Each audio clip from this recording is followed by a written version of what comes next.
bình lời viết chéo ra náo làng làng buông chúa ba náo làng pra chúa yêu náo làng phun nhâm nhẹ ở bình lời viết chéo ra tăng toàn cờ chữ gấp la tăng pra cờ kéo bờ to tăng prong cờ tui nhúi mưa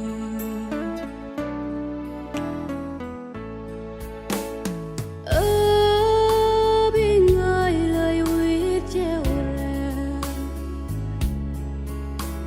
xít ran kỳ nhuat tông lại xít hơ tai kỳ nhu áp to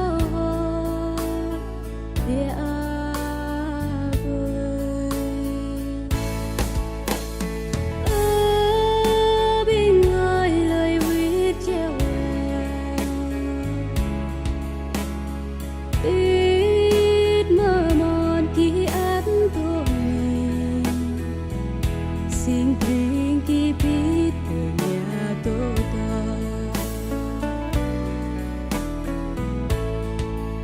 ở bên lời tai chiếu ra nắm vào cờ lòng mi ba nắm vào cờ lòng ma ba nắm vào cờ lòng giá trị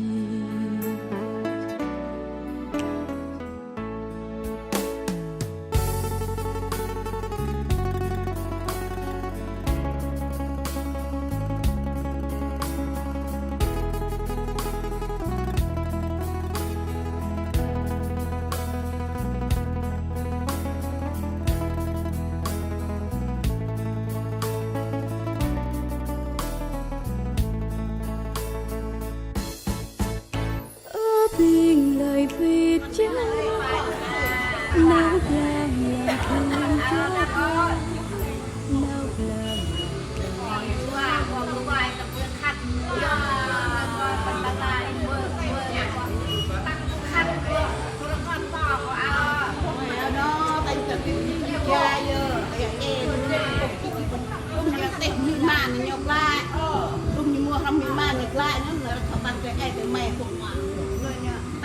không tự thế là cái việc rồi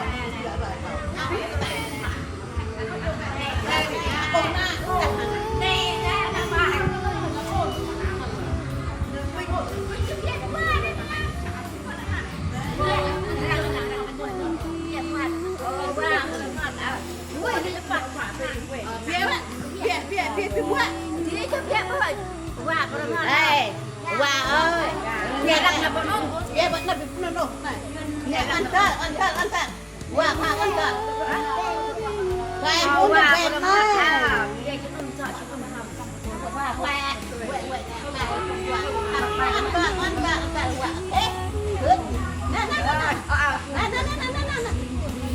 với thảo biết với thảo thảo biết muốn phải ô tiền thầy ngồi ngọt đi lạ quá cô chơi là đi đâu đó ôi gì lặng thì cô chơi lại cái ô hả nấu nát giờ qua này đừng qua lạ ngọt có bực kia nên là bạn ở bực cười con chẳng có không mà đừng kia không có đau nó quanh kia ta kia ta chân nó quên nó phải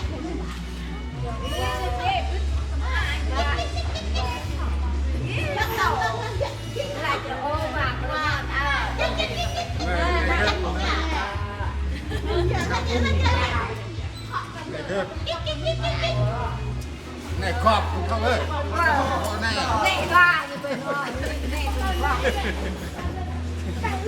nào không người ta cái nào mà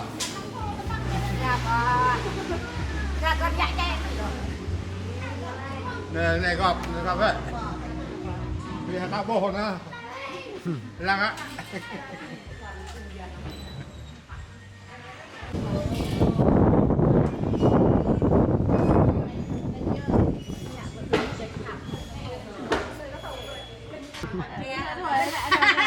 Ai gì lừa nó bổ rẻ nàn đấy mình đang có ra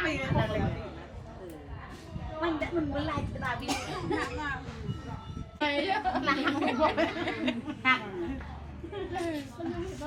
nó bỏ vẫn ở đời gì gì là tê qua bài tê nong bài tê là con cấp tà luôn là rộng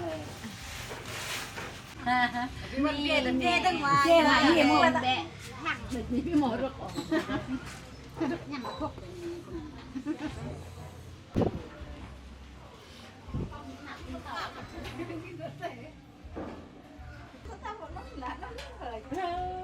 yêu người lời con nông cụm nào mà mẹ cứ bao nhiêu cô con nó biết sao mà đấy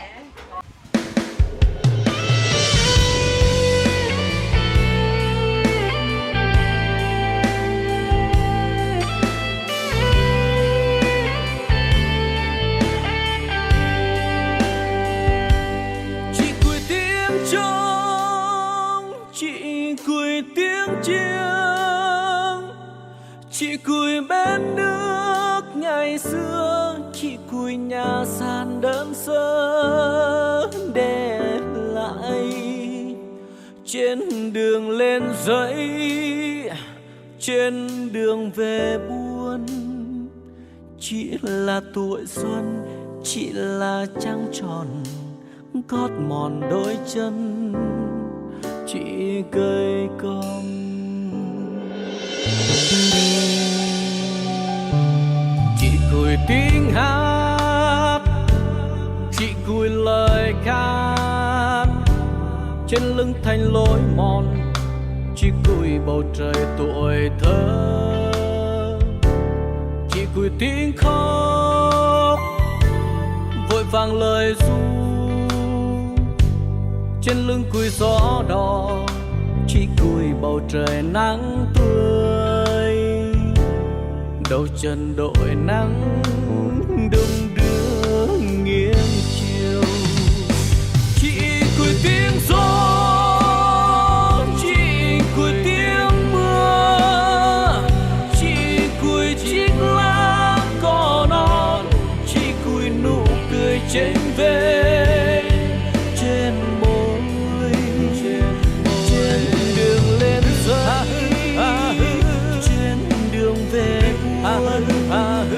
chị là tuổi xuân chị là trăng tròn gót mòn đôi chân chị gầy còm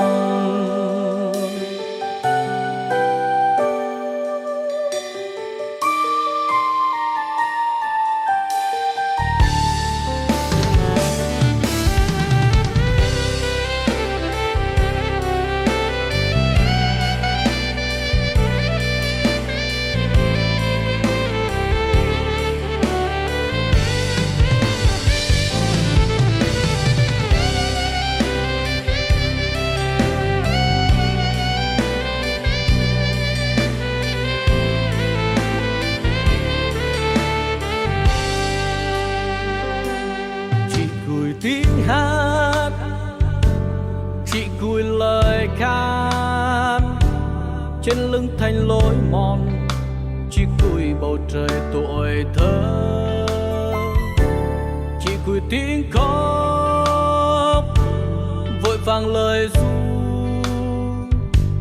trên lưng cười gió đỏ chị cười bầu trời nắng tươi đầu chân đội nắng đung đưa nghiêng chiều chị cười tiếng trống chị cười tiếng chiêng chị cười bên nước ngày xưa chị cười nhà sàn đơn sơ để lại trên đường lên rơi trên đường về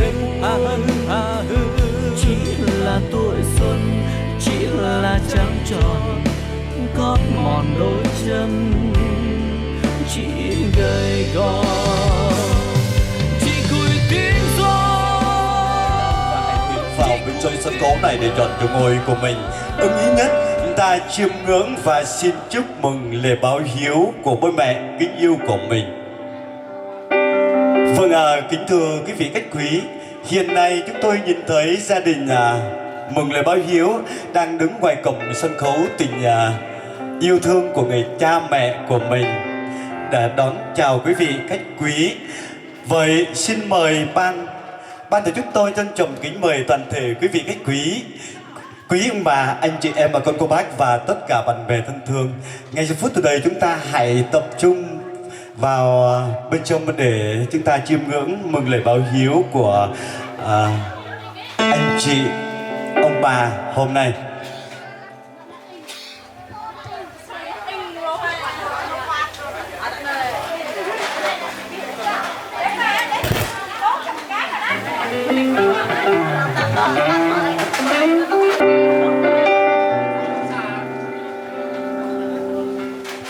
Tôiนึกnhớ mai bia ma bạn tặng xong nó cái nhóm một lời yun trong phim bia ma tôi băng tiếng nha từ trình ray trung mong gần đây lời ma lời yun trong phim bia ma tôi chắc giao thọ có biết bạn ở dạ này và mẹ nồng tươi nạp là ta chê rồi có biết bạn bình tham một bé bằng đây này chẳng rót nóc ngôi nhằm là người tâm rong sang nó bố cả mỹ ma bằng dàn tầng đây.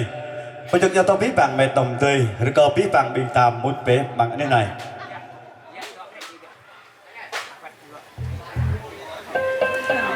Để chào đón quý vị bước vào bên trong một đời chỗ ngồi của mình, trung tâm tiệc cưới Hồng Nà ngay sau đây xin gửi đến một màn phát tấu. Xin mời anh em dòng màn.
rằng cuộc đời không ai khổ bằng cha.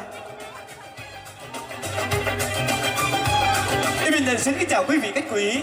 Lời đầu tiên, em Bình xin thay mặt chương trình đến tâm tiệc cưới hôm nay xin gửi lời cảm ơn chân thành, lời kính chúc sức khỏe với lời chào nồng nhiệt nhất.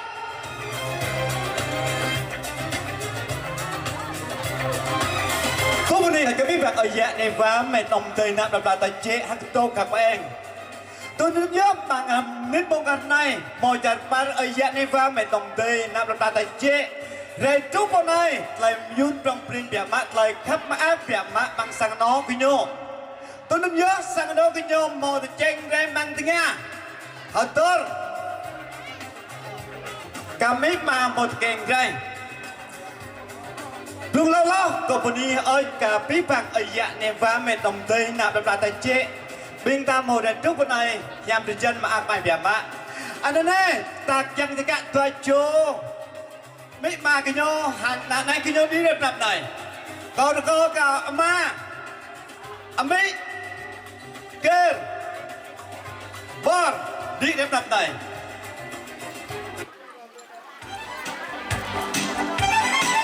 Juga anh em một cha tạt nghèo tí bộ mô đàn chú ớt còn có thâu có bí bằng ở dạ này và rồi có la bập này còn có cả hoa cron đi đêm đập này cả cậy mình.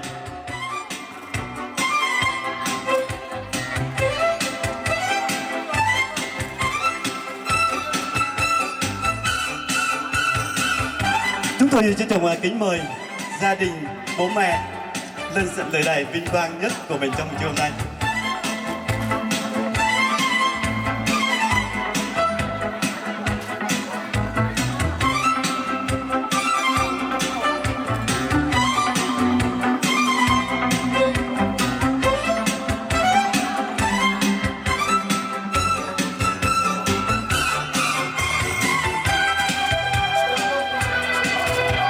Tôi nhấn link một con này tại Đà Lạt Phúc lời Yun mà ác bài bịa mạ cả sang nó của nhô lại với dùng phan bịa mạ mà ngà bí bằng mình ta đại trúc này đúng lo có cúp ni ở sang nó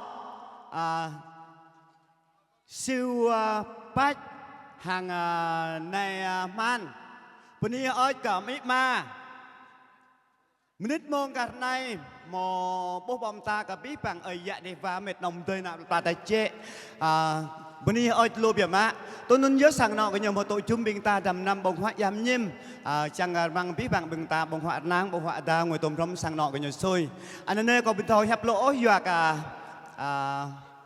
mong mong nét chụp học rong dỗ mong cái này anh ấy cái nhiều mồm ác một lời miếng bông prin bia mạ ngặt lần này cả mát cả lời dùng phan bia mạ bằng lời anh bằng khoai giang có bên này ở lô cả bí bằng bình ta bên này ở cả lô cả bí bằng bình ta bằng dạng tuần này anh ở đây tầng mức sạt lời miếng bông prin bia mạ bằng lời bí nháp bên này ở cả bí bằng bình ta bằng dạng tuần này có cả và đời cron bí nháp và là sang nó cái nhiều mong cha tạch nhau tí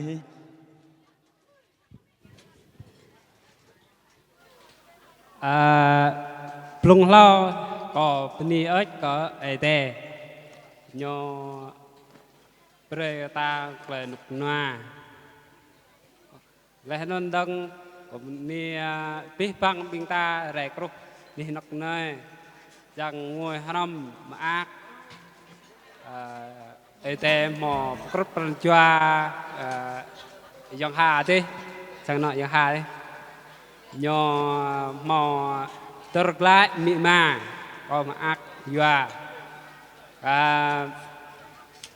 ni miệt nong dòng tơi ấy dạ tua ca cái dạ đi xa cả mời mình mò ra cướp này mò pio mông ra ngồi hầm sang nọ mị mà có bị mò hẹp lỗ có mình ta pa pre dòng hà thế nên nhiều bị mò ra cro ngồi năm chúng ta rồi có chúng ta pa rồi ha có pa la đấy tọa kết là sang nọ mà chắc chum các ba là mình nông ha người ta hấp chua ha rồi người ta pa rồi ha nè có bên này biết bằng rồi có ete tọa năm bên kia có bên này tụi nôn. Vâng, chúng ta đã nghe qua một lời đại diện, lời phát biểu rất là tuyệt vời. Một lần nữa, chúng tôi mời quý vị hãy dần một tràng vỗ tay thật to nào các bạn ơi. Vâng, ngay sau đây, Y Bình xin giới thiệu người cha, người mẹ là phát biểu bằng tiếng Chê Rai đối với con cái của mình, báo hiếu hôm nay. Bác nhỉ?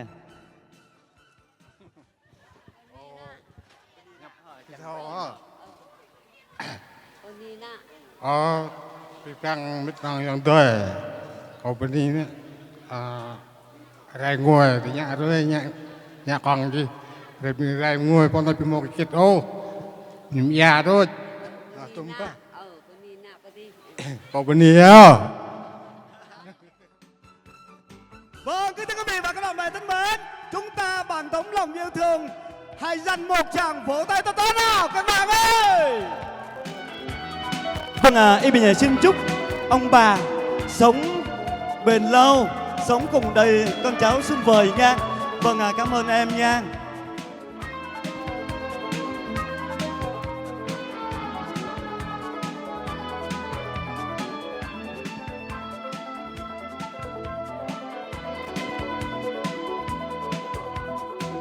Vâng, tất cả mọi người đức lễ đã xong. Chúng tôi bước vào chương trình 2, mục quảng cáo và nhắn tin. Kính thưa quý vị khách quý, kính thưa bà con cô bác và tất cả bạn bè thân thương, đến với chương trình hát chuyên nghe trong buổi trưa hôm nay, chúng tôi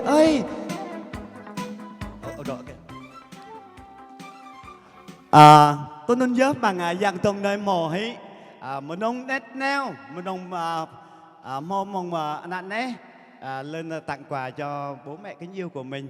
Vâng, xin mời ông bà lên sân khấu ạ. Ông bà lên sân khấu ạ.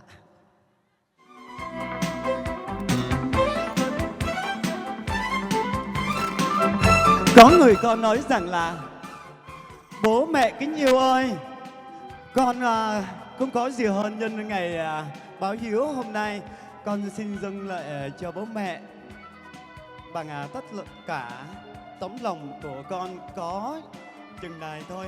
Bố mẹ đã nuôi nấng con lớn rồi. Một lần nữa Y Bình chân thành cảm ơn tới người con rất là có hiếu thảo.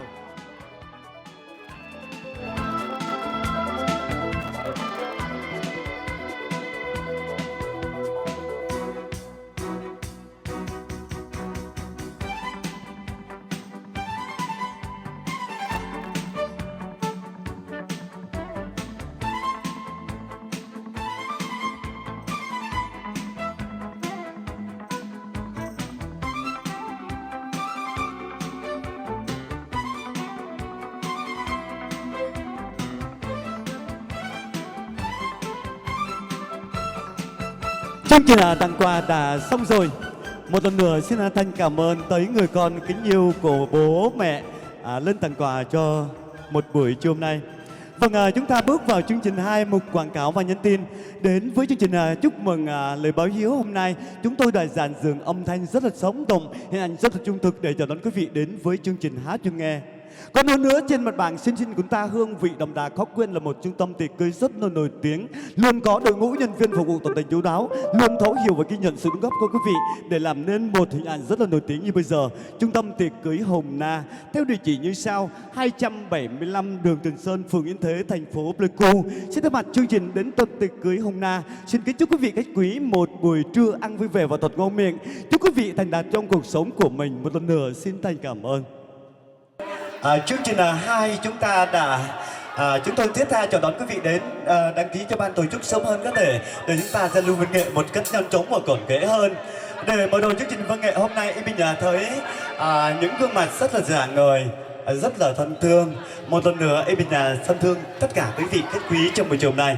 Với ca khúc này, Y Bình xin gửi đến ca khúc mang tên ngàn năm vẫn đời.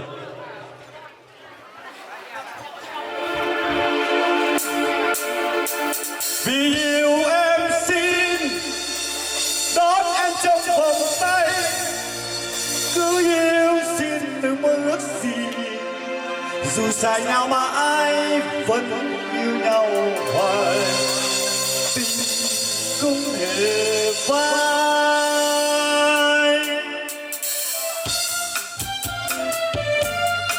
Kính thưa quý vị, đây là một bản tình ca ngàn năm vẫn đời.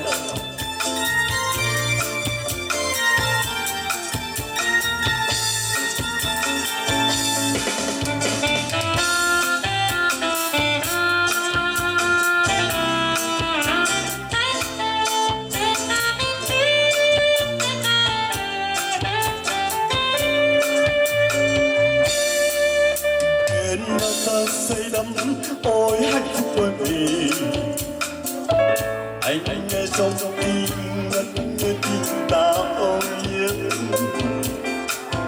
một cuộc tình trong giấc mơ không ai hề biết, con tim nhân gian sẽ không bao giờ bền lâu. Thôi này tình em sao anh tình yêu không danh đời, người em yêu ơi muôn đời ơi em. Vì yêu em xin đón em trong vòng tay, cứ yêu xin đừng ước gì, dù xa nhau mãi vẫn yêu nhau hoài, tình không hề phai. Em yêu anh thế tôi trời đã an bài, hai ta yêu nhau phải đâu vì ai xui khiến, dù một ngày mai cứ có ai hay buồn tuổi, em xin em tươi chỉ xin em mà thôi đã xa rồi. Tình em cô đơn tình yêu không danh ngàn năm vẫn đời, người em yêu ơi một đời ơi em. Vì yêu em xin đón em trong vòng tay, cứ yêu xin đừng ước gì, dù xa nhau mà ai vẫn yêu nhau hoài, tình cũng hề phai. Một lần nữa em xin thay mặt chương trình đến tâm tình người hôm nay xin lời kính chúc đại gia đình của mình, chúc cô dâu chúc một lời báo hiếu hôm nay một trọn đời niềm tin và hy vọng. Chúc quý vị khách quý một buổi trưa ăn vui vẻ và thật trọn vẹn. Với ca khúc này em xin gửi đến ca khúc mang tên ngàn năm vẫn đời. Biết em ta say đắm ôi hạnh phúc đôi mình, anh nghe trong tim nghe tình ta âu yếm, một cuộc tình trong giấc mơ không ai hề biết, con tim nhân gian sẽ không bao giờ bền lâu. Thôi này tình em sau anh tình yêu không danh ngàn năm vẫn đời, người em yêu ơi muôn đời ơi em.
Xin cảm ơn quý vị đã lắng nghe một ca khúc của mình hôm nay, Ngàn năm bốn đời. Vâng, kính thưa quý vị khách quý, kính thưa bà con cô bác và tất cả bạn bè thân thương, chúng ta cùng nhau chào đón tiếng hát của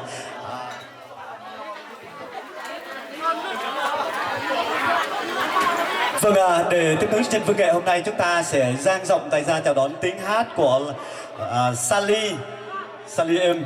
Vâng, xin mời ca sĩ Sally em lên các chương trình văn nghệ mừng lễ báo hiếu hôm nay. Vâng, xin mời ca sĩ Sally.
Đêm nay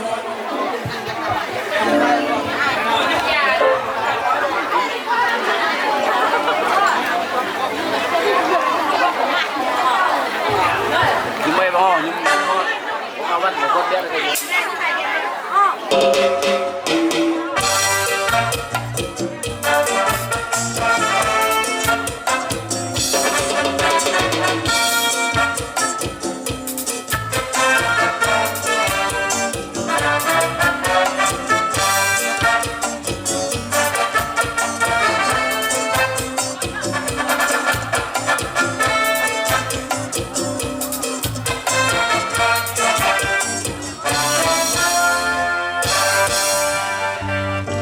hoàng hôn buông xuống bay tung em chiều chiều tôi buồn chiến thắng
vui em diễn ra với bao chung gọi bài say đắm em chẳng quên mất ước muốn được sống bao đêm vui say đôi ta gần đây say bước bên bên nhau em tôi xin ơn ai tiếng hát anh như đón chờ tôi xin ơn ai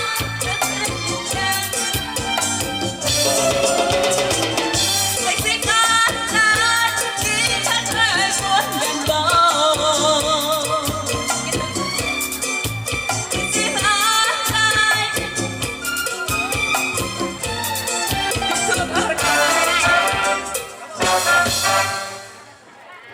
Em bây giờ cảm thấy rất là phấn khởi làm cho chương trình trong buổi chiều nay mừng lời báo hiếu của anh chị.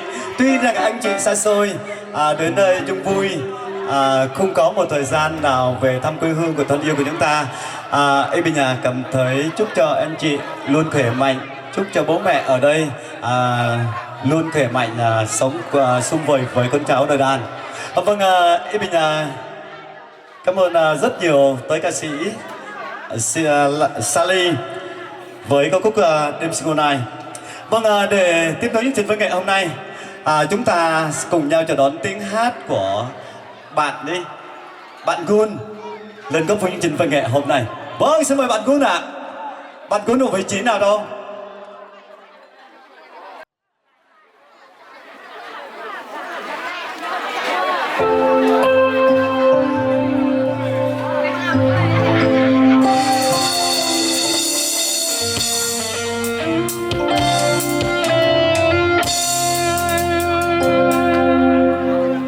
Nói cho anh vì sao em bỗng ra đi, hãy nói cho anh những điều từ lâu em giấu anh có lỗi lầm không có em anh sống sao. Anh xứng tàn một ngày như đã trôi xa, và giấc mơ xưa giờ này còn đâu em hỡi. Dẫu tha thứ lỗi lầm và ta vẫn không còn bên nhau, và bầu trời đêm nhàn sao tỏa sáng chiếu sáng cho cuộc tình anh dành cho em. Có biết rằng lòng anh mãi yêu em không đổi thay, và dù ta đã xa tận chân trời nào, lầm lỗi ngày nào làm sao lãng quên. Em có biết rằng lòng anh mãi luôn cho em.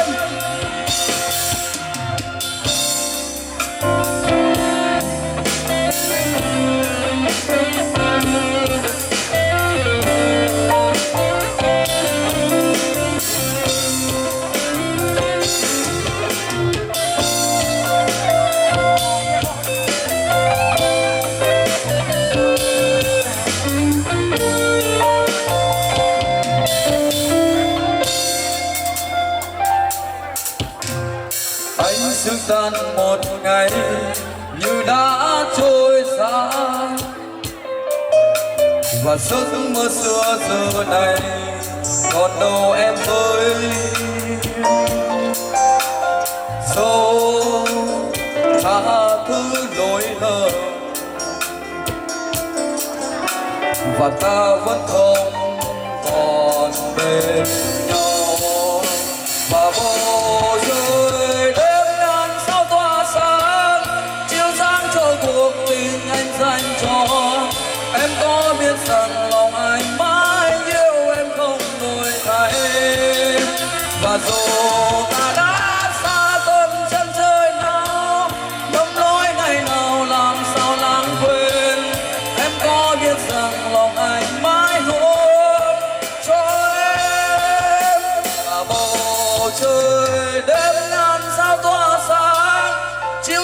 cho cuộc tình anh dành cho. Em có biết rằng lòng anh mãi yêu em không đổi thay. Và dù ta đã xa tận chân trời cao, đâu nói ngày nào làm sao lãng quên. Em có biết rằng lòng anh mãi luôn cho em. Em có biết rằng lòng anh mãi luôn cho.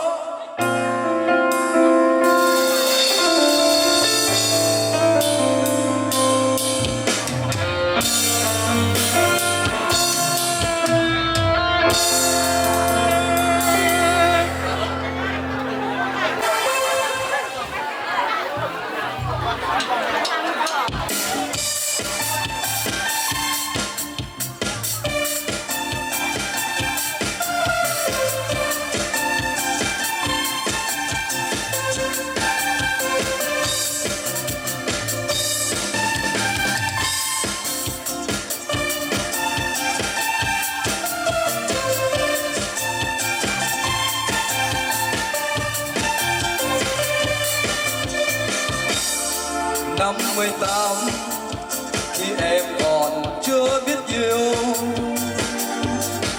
đã theo chồng về làm dâu nơi xứ xa. Dòng đời trôi mãi cứ ngỡ thế thôi. Bóng một ngày tình yêu tìm đến, em nhận ra bao năm mình không biết yêu.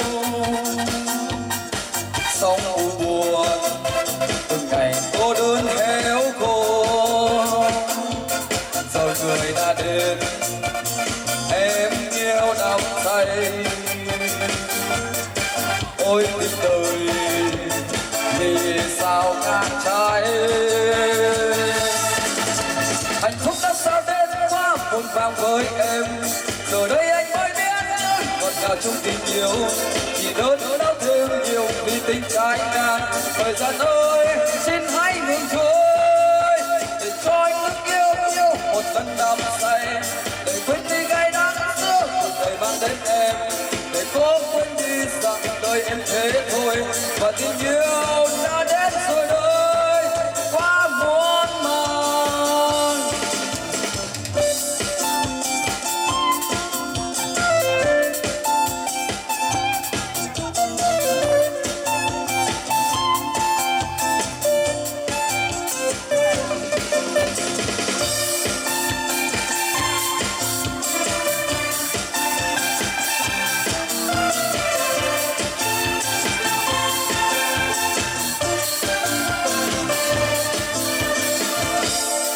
Năm 18 khi em còn chưa biết yêu, đã theo chồng về làm dâu nơi xứ xa. Dòng đời trôi mãi cứ ngỡ thế thôi. Bỗng một ngày tình yêu tìm đến, em nhận ra bao năm mình không biết nhiều. Sống u buồn từng ngày cô đơn héo khô. Rồi người đã đến em yêu đắm say. Ôi tình đời vì sao ngàn trái. Hạnh phúc đã sao đến quá buồn vàng với em. Giờ đây anh mới biết những ngọt ngào trong tình yêu, thì đớn đau thêm nhiều vì tình trái ngang. Thời gian ơi xin hãy ngừng trôi, một lần đắm say để quên đi gai đắng giữa cuộc đời mang đến em. Để cố quên đi rằng đời em thế thôi. Và tình yêu đã đến rồi đời quá muôn màng. Hạnh phúc đã sao đến quá muôn màng với em. Giờ đây anh mới biết ngọt ngào trong tình yêu, thì đớn đau thêm nhiều vì tình trái ngang. Thời gian ơi xin hãy ngừng trôi, để cho anh được yêu một lần đắm say. Để quên đi gai đắng giữa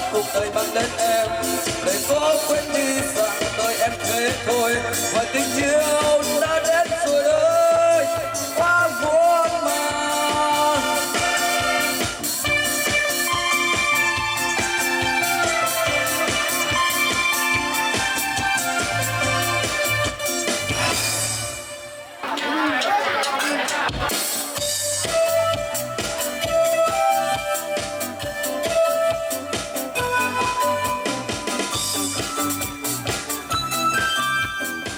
Rất là ấm cúng một bà hôm nay. Vâng, chân thành cảm ơn.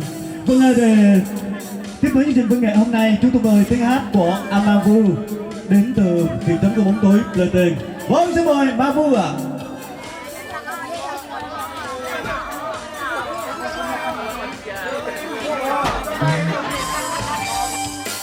Ngày những nhịp về trên góc phố có cô em tung tăng đôi một cười hoa thắm và mặt trời của miền nhiệt đới trên vai em buông chân cho anh mơ mộng. Anh muốn được cùng em với vùng huyền vang, mình sẽ sống như ngày về nắng dưới bóng trưa là lối sẽ nói yêu em mãi, sẽ nói lời yêu em ngăn lo em buồn trong lòng hoài.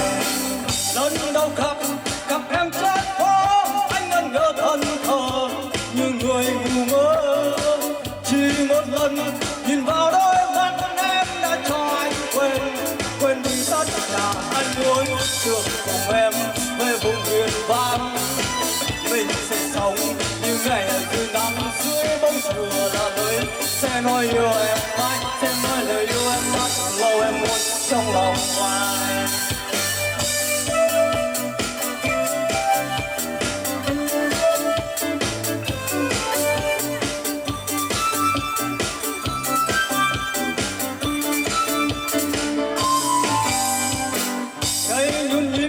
Về trên con phố có cô em tung tăng đôi một cười hoa thắm và mặt trời của miền nhiệt đới trên vai em buông chân cho anh mơ mộng. Anh muốn được cùng em với vùng huyền vang, mình sẽ sống như ngày ở dưới nắng dưới bóng trưa là lối sẽ nói yêu em mãi, sẽ nói lời yêu em ngắn lâu em muốn trong lòng hoài.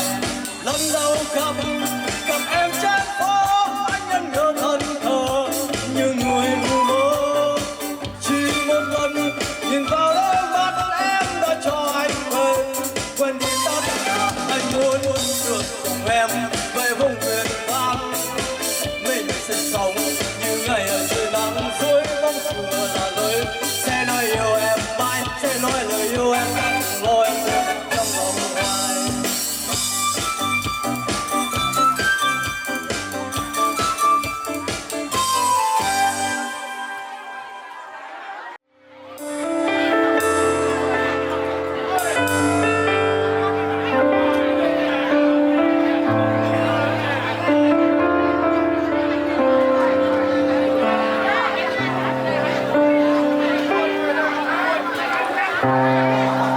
Thôi em yêu ơi, ngày mai ta xa nhau rồi. Từ nay những ký ức sẽ ở lại bên anh. Giờ xin giữ mãi những tiếng ngọt ngào, dịu dàng ấm em trao lời yêu, vì lời yêu đó sẽ mang dư âm cho tâm hồn anh. Được em đi hôm nay sẽ vắng bóng anh đi cùng, chẳng còn những tiếng nói chỉ tròn bên em. Giờ còn lại đây giây phút thật buồn, giờ mình phải chia tay trong nước mắt. Một lần sau cuối xin tim người đi về nơi chốn xa xôi. Vì còn tim anh yêu em, anh sẽ không cần phải hứa đâu em. Và anh luôn tin đôi ta khi xa nhau vẫn nhớ nhau. Phút giây vui buồn đau thương bấy lâu, vẫn luôn nguyên cầu tròn hơn có nhau. Còn nhau em sẽ thật xa.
vắng bóng anh đi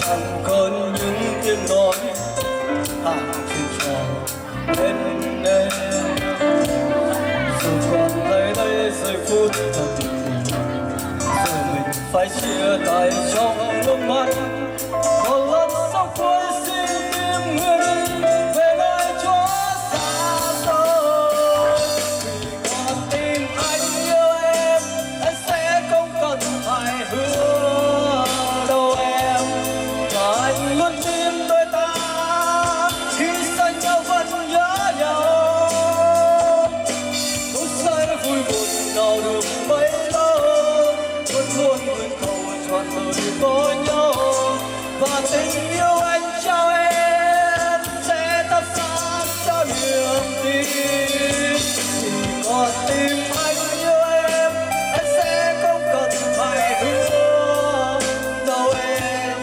mà nguyện ước đôi ta khi xa nhau vẫn nhớ nhau phút giây vui buồn nào được mấy lâu vẫn luôn một hoài một trời ước mơ.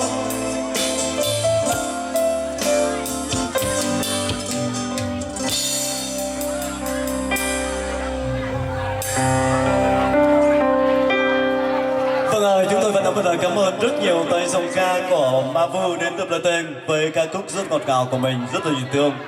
Vâng, để trở lại với sân khấu tình yêu thương của bố mẹ mừng lễ báo hiếu hôm nay, chúng tôi trân trọng kính mời chúng ta chào đón tiếng hát của đời yêu.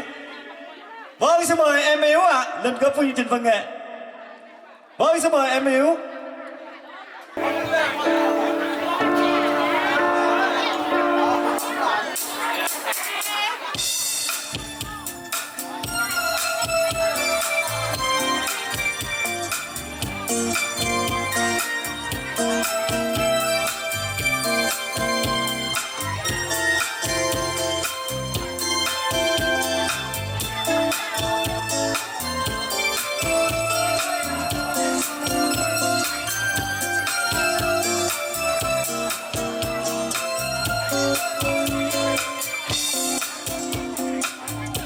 Thoáng thấy bóng đôi chim tung tăng trên khung trời bao và từng tiếng ta gây cho em bao nhiêu dòng điện như cơn mưa xa sau bóng người không đến bên ta đêm yêu thương ngâm mơ con tim chờ mong bằng anh vẫn đắm đuối mê say anh dù em quên ngày tháng lúc xuân hương bên nhau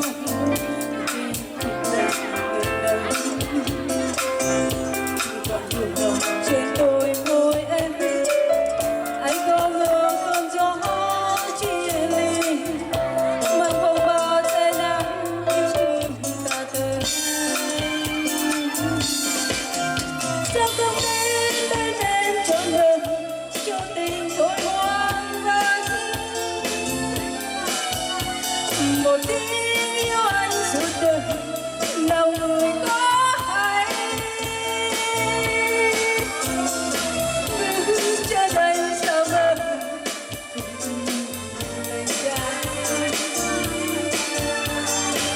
đau mất xin yêu mơ mộng tan theo bóng người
quên ngày tháng luôn bên nhau quên khúc chân còn đường đậm trên đôi môi em anh không ngờ cơn gió chia ly mang phong bao say nắng yêu thương ta từng không đến bên em trọn đời cho tình thôi hoang vắng một tiếng yêu anh suốt đời nào người có hay bước chân anh ra bờ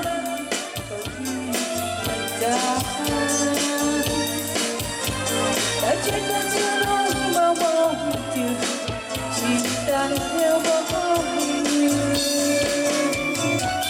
sẽ không đến bên em cho nhờ cho tình thôi hoang vắng một tiếng yêu em suốt đời nào người có hay bước chân em ra bờ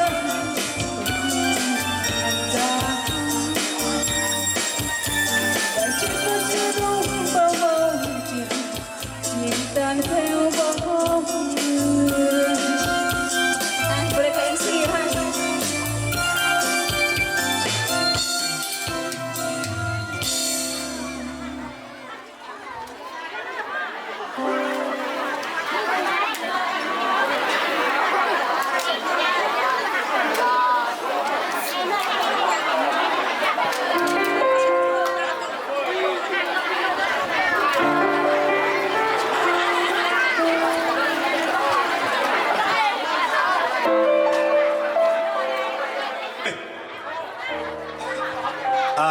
Các tôi số tốt với thông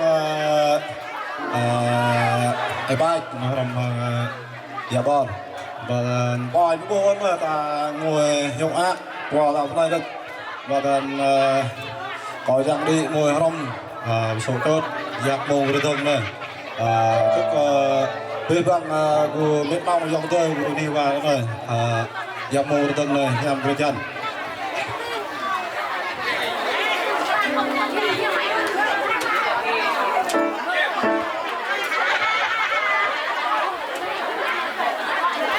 thua hỏi là thoại đó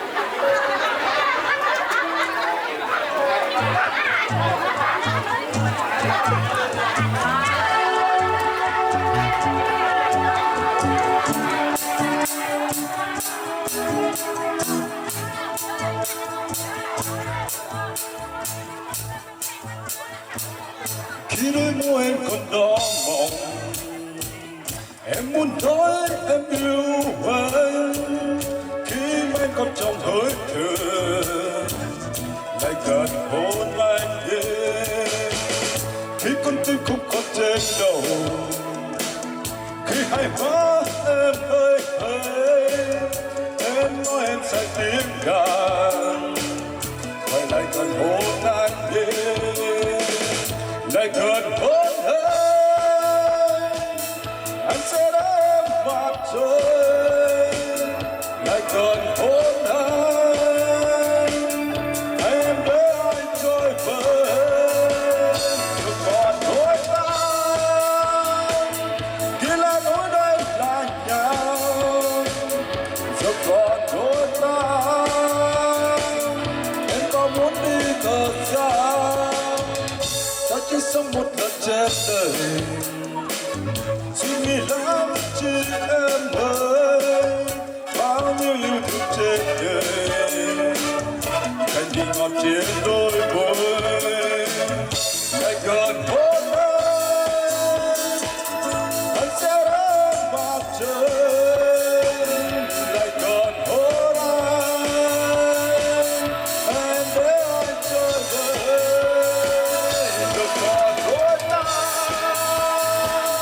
kia là núi hay là nhà được còn đôi ta em có muốn đi thật xa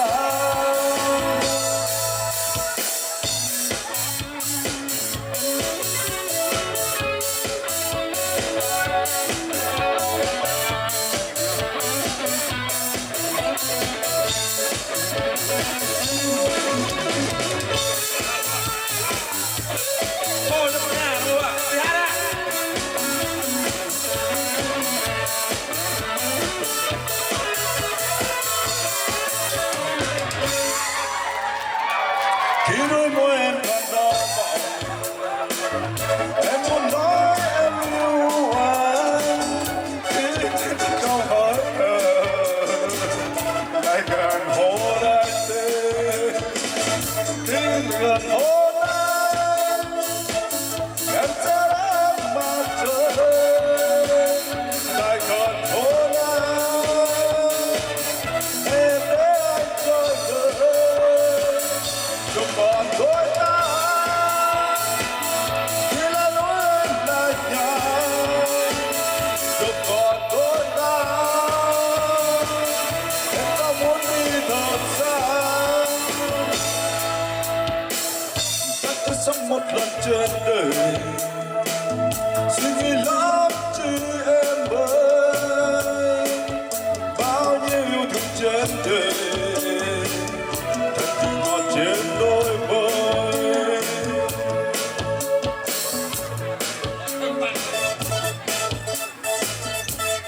xin phép anh tới mà gọi sao bài mà hát rung rung vào bài nó rồi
nhìn với cầm cái này này cái này này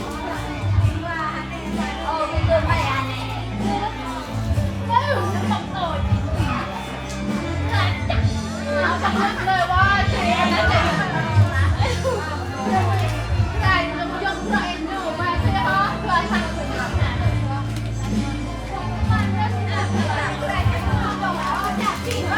chắc nhìn vô không cả nữa lên có phải phải Hãy subscribe cho kênh Ghiền Mì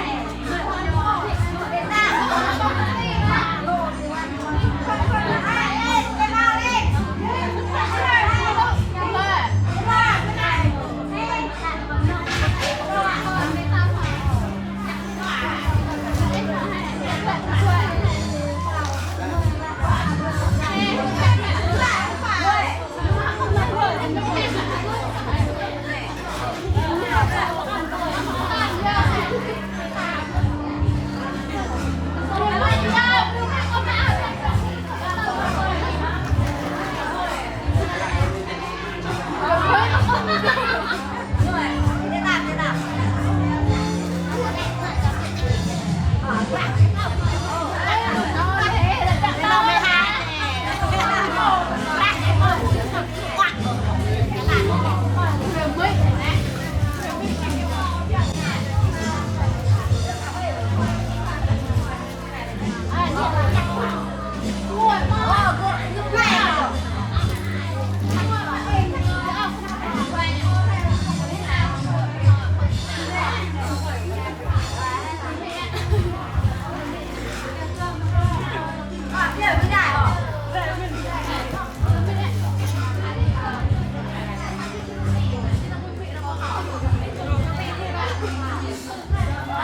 đầm mò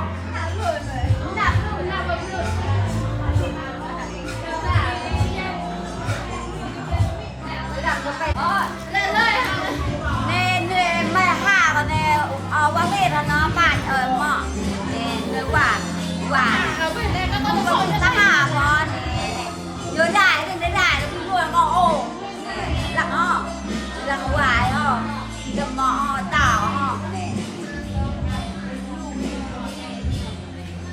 ta phải dùng là không dễ ăn cái khẩu ăn to à chơi bạn vào nào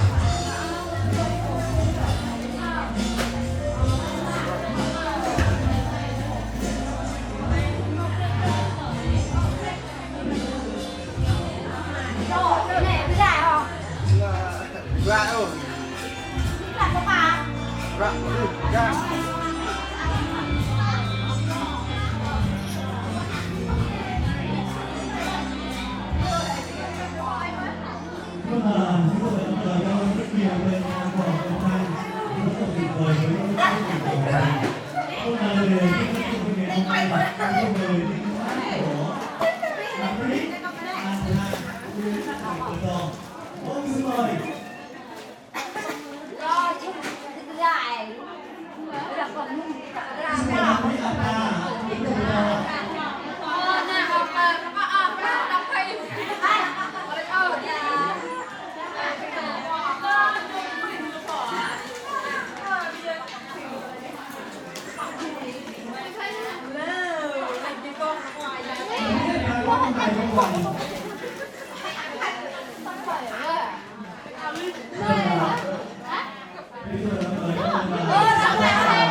ngày đầu anh yêu em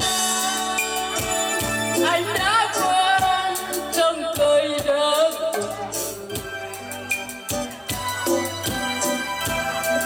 ngày nào em yêu anh em hãy quên với tình đời băng giá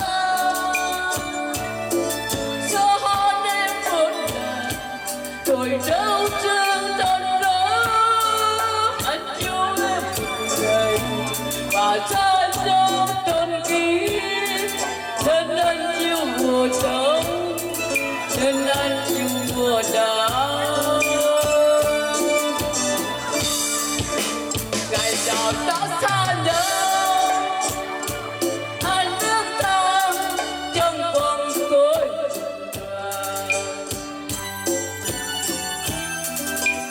từng mùa đông theo anh đã quên với tình đời bao giờ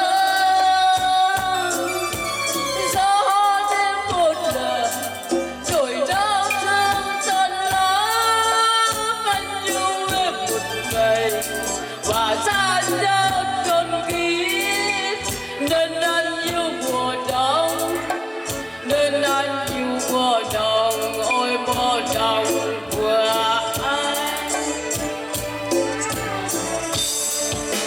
anh xin lại người yêu trong phút qua tình ái thì anh biết lời người say đến đường em tìm thấy vườn mùi chẳng hạn nó phải vườn mùi tại đông tây nể được lại nào cũng vui thôi plơ đây phong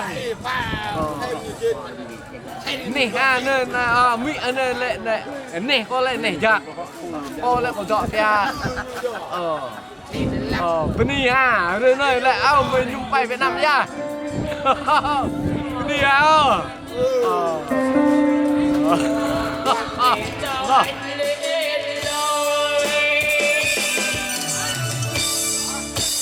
trời lặng đông chưa an trời lưu rơi đi tìm giấc ngủ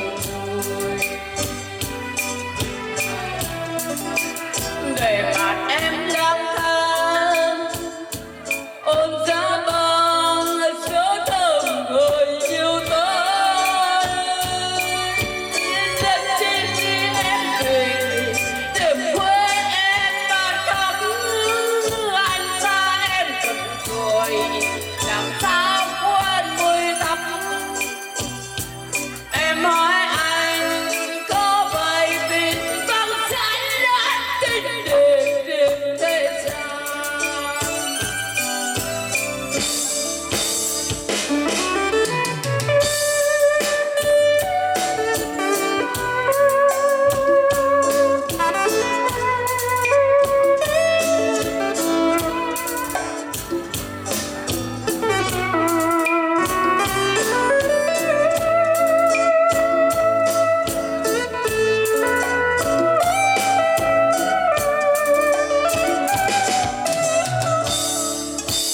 trời lọp đông chưa an